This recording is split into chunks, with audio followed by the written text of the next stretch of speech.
एक बार की बात है, एक अनोखे गांव में दो करीबी दोस्त रिया और नारायण रहते थे। उनकी दोस्ती अपनी ताकत और उनके साझा मूल्यों के लिए दूर दूर तक जानी जाती थी। ग्रामीण अक्सर उनके कारनामों की कहानियां सुनने के लिए इकट्ठा होते थे, न केवल मनोरंजन के लिए बल्कि उनमें निहित गहन शिक्षाओं के लिए भी। एक दिन रिया और नारायण ने अपने गांव से परे की दुनिया का पता लगाने के लिए यात्रा पर निकलने का फैसला किया। जैसे ही वे घने जंगलों से गुजरे, विशाल नदियों को पार किया और ऊंचे पहाड़ों पर चढ़े, उन्हें विभिन्न चुनौतियों का सामना करना पड़ा जिन्होंने उनकी दोस्ती की परीक्षा ली।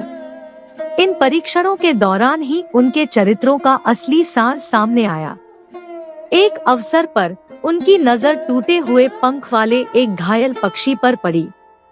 दयालु होने के कारण रिया ने पक्षी की मदद करने पर जोर दिया, जबकि व्यावहारिक और लक्ष्योन्मुख नारायण ने तर्क दिया कि उन्हें अपनी यात्रा पर ध्यान केंद्रित करना चाहिए।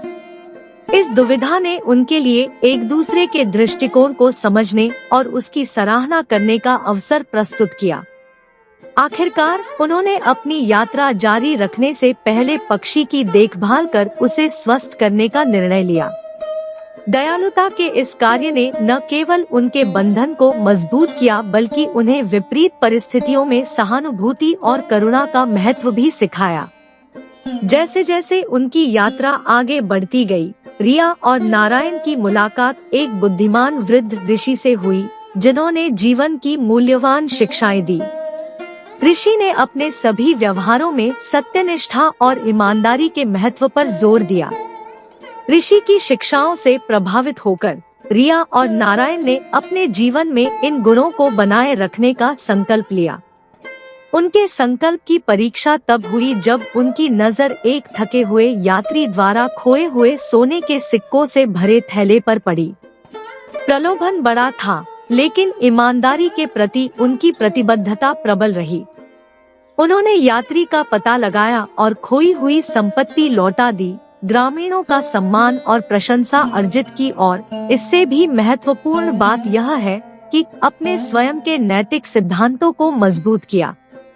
जैसे ही रिया और नारायण ने अपनी यात्रा जारी रखी, उन्हें भयंकर सूखे से पीड़ित एक गांव का सामना करना पड़ा। ग्रामीण हताश थे और संसाधनों की कमी थी। रिया अपने दयालु हृदय से तुरंत उनके प्रावधानों को साझा करके मदद करना चाहती थी।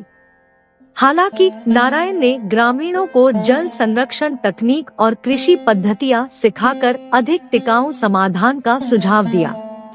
साथ में उन्होंने व्यावहारिक ज्ञान के साथ सहानुभूति के संयोजन की शक्ति का प्रदर्शन करते हुए अल्पकालिक राहत और दीर्घकालिक समाधान दोनों को लागू किया।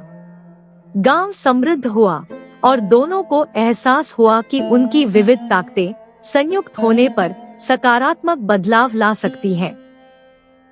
अपनी यात्रा में रिया और नारायण को व्यक्तिगत चुनौतियों का भी सामना करना पड़ा, जिन्होंने उनके व्यक्तिगत चरित्रों का परीक्षण किया।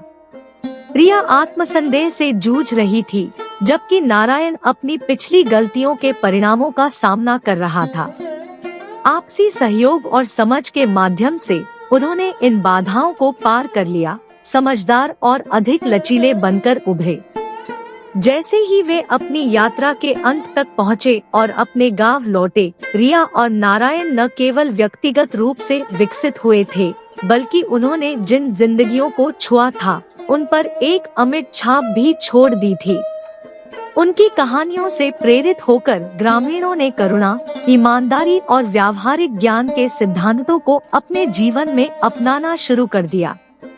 रिया और नारायण की कहानियां कालजयी दंतकथाएं बन गई, पीढ़ियों से चली आ रही है, एक अनुस्मारक के रूप में सेवा कर रही है कि सच्ची दोस्ती नैतिक अखंडता के साथ मिलकर न केवल व्यक्तिगत जीवन बल्कि पूरे समुदायों को बदलने की शक्ति रखती है। और इसलिए उस शांत गांव में जहां यह सब शुरू हुआ, रिया और नारायण की विरासत उन सभी के लिए आशा और प्रेरणा की किरण के रूप में जीवित रही, जिन्होंने उनकी कहानियां सुनी।